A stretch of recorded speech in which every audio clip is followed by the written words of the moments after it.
इसीलिए हम कहते हैं संकल्प क्यों करते हो? पता नहीं शाम तक जीवित रहें कि ना रहें, हमें भरोसा नहीं, तो हम संकल्प क्यों करें? भाई मैं ये करूंगा, ये संकल्प तो वो करे जिसको कल का भरोसा हो। अपने लोग तो ऐसे मृत्यु लोक में है कि अगले सेकंड का भरोसा नहीं। तो ऐसी प्रार्थना करनी चाहिए कि हे प्रभु, यदि आपने मुझे जीवन दिया, सामर्थ्य दिया, समय दिया, तो ऐसी हमारी भावना बन रही कि हम 108 परिक्रमा कर लेंगे। अगर नहीं समय, नहीं शरीर सामर्थ्य रही, तो हम एक को नहीं करेंगे, तो कोई अपराध नहीं लगेगा। अगर संकल्प ले लिया कि अब 108 करेंगी, तो अब करना चाहिए। फिर देखो, संकल्प पूरा करना चाहिए। तो अभी इस जान तो शरीर में है ही, तो संकल्प के लिए फिर उसी कार्य में लगा जाता है। पर हम सबसे प्रार्थना करते हैं संकल्प ना लिया जाए। कभी कोई अगर नियम लेने की बात हो तो ये जरूर छूट दे दे कि हे प्रभु, यदि हमारा स्वास्थ्य ठीक रहा, हमारा जीवन रहा, तो हम आपके ऐसा कर लेंगे। और अगर नहीं रहा तो आपने कोई संकल्प किया नहीं, तो पाप नहीं लगेगा। ऐसे थोड़ा अपराध बनने की होती है कि 108 की वो तब होता है जैसे कोई डील करते हैं ना, गोवर्धन महाराज मेरे पुत्र का नौकरी लग जाए, मैं 100 परिक्रमा करूंगी, तब जाके थोड़ा सा ऐसा ज्यादातर होता होगा। ऐसे भक्ति मिले ऐसा तो कम ही होता है। हाँ, तो करना चाहिए, फिर हमें लगता है करना चाहिए। पर अगर समय के पधार गया तो फिर कैसे कर पाएगा? मृत्यु लोक है और मरण धर्मा शरीर है, तो मुझे तो भरोसा 1 मिनट का नहीं अपने शरीर का कि 1 मिनट ही अगला जिएगा कि नहीं जिएगा। इसीलिए संकल्प विकल्प करने का अधिकार ही नहीं है। पता नहीं शाम तक जिएंगे, क्यों भाई? पक्का है किसी को? अब पता नहीं शाम तक जिएंगे कि नहीं, तो हम क्या संकल्प करें? हमें तो यही कि प्रभु जैसे चलावे वैसे चल रहे। परिक्रमा करवा दिया, परिक्रमा करने बैठे बैठे राधा राधा जप रहे, मांग के खा लिया, भगवान के भरोसे बाबा जी। ऐसे गृहस्थी में अपने धर्म कर्म किए, जब समय मिला तो परिक्रमा कर गए। अच्छा, प्रार्थना करना स्वामी से कोई गलत बात नहीं कि हमारे बच्चे की नौकरी लग जाए, हमारा काम बन जाए, जरूर करो। भगवान से नहीं करोगे तो किससे करोगे? करना चाहिए। पर ये करके कि हमारी कामना पूर्ण कर दो, हम इतना करेंगे, फिर बंधन हो जाएगा। हम इतना क्यों करें? तुम्हारी परिक्रमा करेंगे तो हमारा काम पूर्ण। स्वार्थी हो क्या? हमारे पिता हो, हमारे स्वामी हो, हमारी जरूरत है, मांग रहे कि प्रभु हमें एक संतान दे दो, हम आपको कुछ करेंगे। ये हम में बस नहीं, हमारे पास तो जो कुछ दिया हुआ सब आपका है नाथ। स्वाभाविक 108 परिक्रमा लग जाए, कोई बात नहीं। संकल्प मत करो, मांग जरूर लो, तुम्हें मांगना है, और छूट दे दो कि प्रभु यदि उचित हो तो ऐसा करना, अगर उचित ना हो तो प्रभु लाख बार मांगो तो भी पूरा मत करना। ये भक्तों की मांगे होती हैं, ये सत्संगियों की मांगे होती है कि नाथ मेरी आवश्यकता तो है, पर अगर आपको उचित लगे तो आप दे देना, और अगर उचित ना लगे तो मेरे मांगने पर भी आप ना देना। ये जब ये बात बनी रहती है कि जितना नाम जप होना चाहिए उतना नहीं होता, उतना, ये बात तो हमारे में भी है। इतनी पीड़ा तो हमको भी बनी रहती है कि जितना होना चाहिए उतना नहीं होता। इतनी पीड़ा हम अपने गुरुदेव भगवान में भी देखी। एक दिन उन्होंने कहा क्या बताएं, जीवन निकल गया, छक के नाम जपने को नहीं हुआ, रात दिन मंत्र में नाम में लगे गए, रात दिन 10 वर्ष समीप रह के सेवा में रहे। तो देख, बोले क्या बताऊं, पूरी जिंदगी निकल गई, छक के नाम जपले को नहीं मिला। तो भगवत भजन करने वाले में भजन की इतनी भूख बढ़ जाती है कि रात दिन भजन करने पर भी उसको ऐसा अनुभव होता है कि जैसा होना चाहिए वैसा। यही अखंड भजन बनाता है, यही अखंड। पर इस अखंड भजन होते हुए भी रोना आएगा कि प्रभु मुझे भजन करने की रुचि दे दो। यही भजन, असली भजन का ये फल है। भजन करते हुए भजन की इतनी भूख होना कि भगवान से भजन ही मांगना कि प्रभु मुझे भजन करते। अभी वो भजन नहीं होता जैसा प्रेम से होना चाहिए। हर एक महात्मा को, हर एक भजनानंदी को अनुभव होगा, और ये अगर हुआ तो भजन अखंड होने लगेगा। क्योंकि हम जिसकी पीड़ा महसूस करते हैं उसको हम भूलना कैसे बर्दाश्त कर पाएंगे? तभी वो अखंड स्मृति कर पाता है। और जो संतुष्ट हो जाता है भजन में, वो भजनानंदी नहीं होता। जो भजन में असंतुष्ट और भोगों में संतुष्ट रहता है वही भजनानंदी कहा जाता है। अपनी बात कहते हैं, मुझे तो गुरुदेव ने संभाला, नहीं तो साधन भजन हो रहा था, पर वो अहंकार जनित था। जब गुरुदेव ने कृपा करी तो हमारे अहंकार को चकनाचूर हुआ। तब ये बात समझ में आई कि गुरु कृपा से मोक्ष मूलम गुरु कृपा। गुरुदेव भगवान साक्षात करुणा में प्रियालाल के स्वरूप हैं। वो जब कृपा करते हैं तो अहंकार नष्ट हो जाता है, और अहंकार नष्ट होते ही दैन्यता आ जाती है। और प्रियालाल को दैन्यता बहुत प्रिय है, और वो दैन्यता कृपा से ही आएगी। और गुरु के चरणों में आसक्त रहो। देखो, हम आपको गुरु महिमा की एक बात बता दें, जब हम कोरा कागज होकर गुरुदेव के चरणों में समर्पित होते हैं, तभी हमारी हृदय में लिखा पढ़ी सही होती है। हम लोग क्या होते हैं, पूरा कागज रंगे हुए पहुंचते हैं और अपनी बुद्धि लड़ाते हैं गुरुजनों पर, इसीलिए हमारा काम बन नहीं पाता। यदि हम बच्चा बन के गुरु के चरणों में जाएं, जैसा बोले वो और वैसा करने लगे, तो गुरु को भी पता नहीं चलेगा, इसे शिष्य की उन्नति हो जाएगी अध्यात्म की, क्योंकि उसने उनको भगवान माना है। देखो, एक हम प्रसंग कई बार सुना चुके हैं। एक उड़िया बाबा ने सुनाया था प्रसंग कि एक बंगाल के भगत के मन में आया कि मैं गुरु बनाऊं। तो एक प्रसिद्ध थे काली के उपासक, उनके पास गए, और वो मदिरा पीते थे, वो जानते नहीं थे, वो मदिरा पिए हुए बैठे हुए थे। तो उन्होंने कहा, गुरुदेव, मैं आपको गुरु रूप से वरण करता हूं, मुझे मंत्र दे दो। तो शराब के नशे में लड़खड़ाते हुए मंत्र बोले, तो अशुद्ध मंत्र और अशुद्ध अवस्था, पर वो सीधा सरल भक्त भगवान मान के गुरु की छवि लेके पूजा में रख के और मंत्रानुष्ठान, अशुद्ध मंत्र। 1 साल ही हुआ कि मां भद्रकाली प्रकट हो गई, काली, और उनका बेटा, तेरा गुरु ढोंगी है। तो उनका, मां, पहली बात तो आप गुरु को ऐसा ना बोले, गुरु हमारे परब्रह्म है, आप ऐसा ना बोले। बोले, बेटा तो बहुत सरल है, जानता नहीं, वो शराब पीता है, और जो मंत्र दिया ना वो अशुद्ध है। मां ने कहा। तो उनका, मां, अब तो और विश्वास आपकी बात पे नहीं रहा। अगर गुरु ने अशुद्ध मंत्र दिया होता तो तुम 1 साल में आ गई, कैसे आ गई?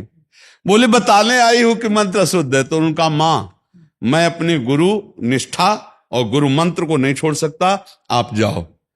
तो उनका बेटा, मैं तुम्हारी गुरु भक्ति पे प्रसन्न हुई, और आज से मेरे सिद्ध करने का मंत्र यही होगा जो अशुद्ध मंत्र। ऐसा गुरु भाव किया जाता है। गुरु को परब्रह्म साक्षात माना जाता है। परब्रह्म में दोष दर्शन नहीं होते, दोष हमारी बुद्धि का है। अगर बुद्धि का दोष निकाल दे तो देखो, मत्ता परतरम नान्यत किंचिदस्ति धनंजय, भगवान कह रहे मेरे सिवा कोई और है नहीं। फिर हम गुरु को दोष दर्शन में देखें, कहीं ना कहीं हमसे त्रुटि हो रही। हमें घोर पापी में भी भगवान देखना है, तो गुरु में भगवान देखने में क्या बात है? विचार करके देखिए, जब हम गुरु में भगवान देखते हैं तो अपना समर्पण करते हैं, और जब वो हमारे साथ उल्टा व्यवहार करते हैं और हम सह जाते हैं तो हमारा अहंकार नष्ट हो जाता है।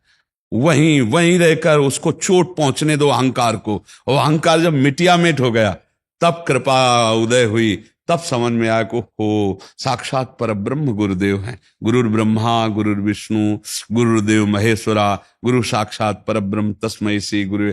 गुरु में भगवान बुद्धि करना बहुत कठिन बात है, सबसे कठिन बात विश्व में, समझ लो।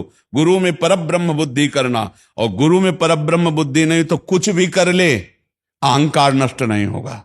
यह खुली बात कह रहे, गुरु ही एक वो खिलाड़ी है जो हमारे अहंकार को मिटिया मेट कर दे सकते हैं, दूसरा नहीं, दूसरा नहीं। इसीलिए ध्यान मूलम गुरु मूर्ति, पूजा मूलम गुरु पदम, मंत्र मूलम गुरु वाक्य, मोक्ष मूलम। गुरु का चरणामृत पियो, गुरु की चरण रज लगाओ, और गुरु के आगे एक तुच्छ सेवक की तरह रहो, अभी दैन्यता आ जाएगी। अगर गुरु में दोष दर्शन होने लगे तो हट जाना चाहिए, और दूर से उनको परब्रह्म मान के बिना निंदा किए उनके द्वारा बताई हुई उपासना में रत हो जाए तो उसका परम कल्याण हो जाएगा। दूसरा गुरु बनाने की जरूरत नहीं है।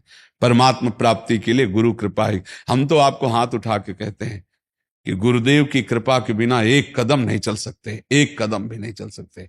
हम जैसे भूमि में ही कदम रख सकते हैं, ऐसे हम जीवित हैं, परमार्थ में चल रहे हैं तो केवल अपने गुरुदेव की कृपा से चल रहे हैं, किंचन मात्र कुछ नहीं।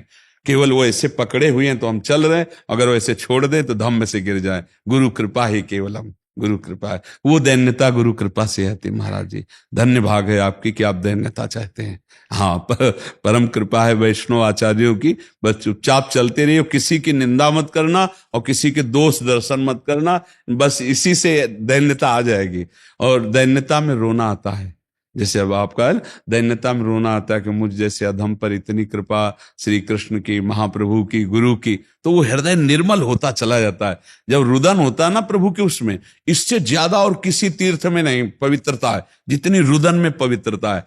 हाँ, रुदु सुश्रम राजन कृष्ण दर्शन लालसा, जब अपने प्यारे प्रभु के लिए रोना आता है तो हृदय निर्मल, तार तार निर्मल हो जाता है। और कबीरदास जी कहते हैं कि बिन रोए किन पाइया प्रेम प्यारा मीत, कबीरा हंसना छोड़ दे रोने से कर प्रीत, बिन रोए किन पाइया प्रेम प्यारा मीत।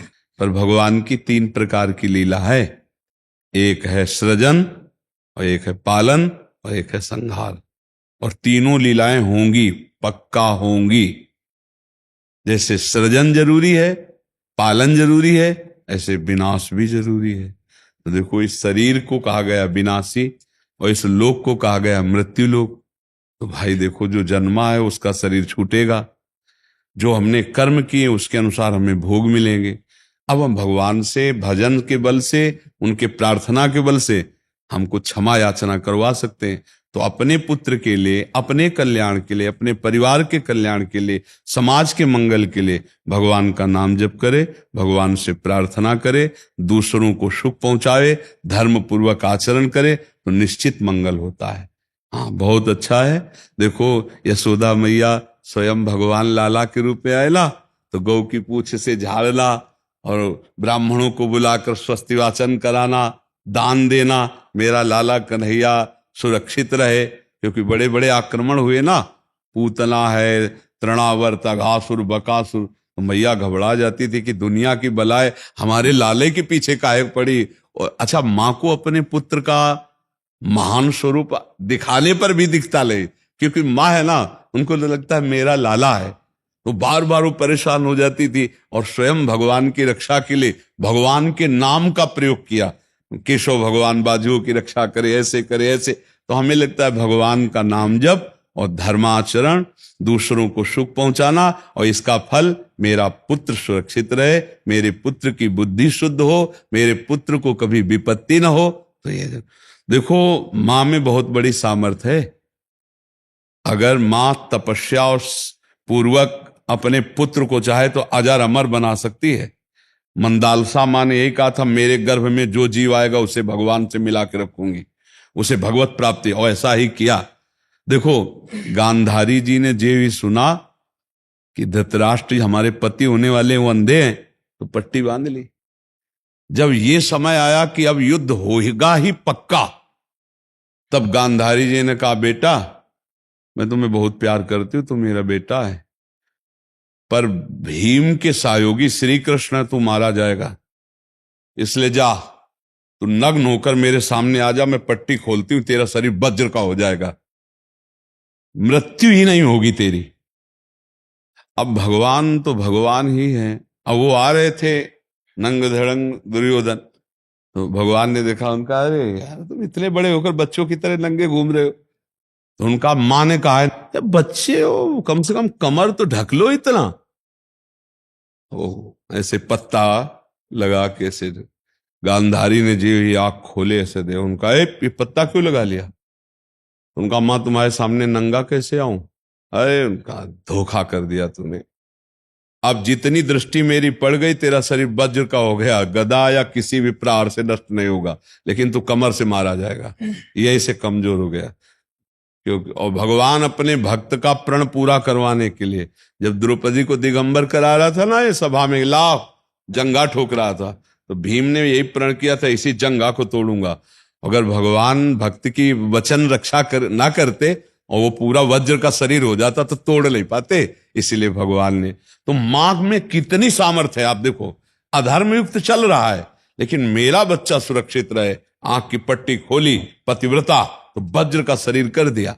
तो आप अपने पुत्र को अजर अमर अविनाशी बना सकते हैं साधना और भजन के प्रभाव से। नाम से परम गति होती है। राधा नाम का एक हमने पद सुनाया था, अगर सत्संगी जन होंगे, रोज सत्संग सुनते होंगे, सुनो, राधा नाम है जीवन हमारा, राधा नाम प्राण आधार है। ये पूरा पद, राधा नाम ही हमें प्रेम में निकुंज में पहुंचाएगा। आखिरी पंक्ति है, निकुंज तक पहुंचा देगा राधा नाम। तुम्हें चिंता नहीं करनी। राधा वल्लभ श्री हरिवंश जपो या राधा राधा जपो,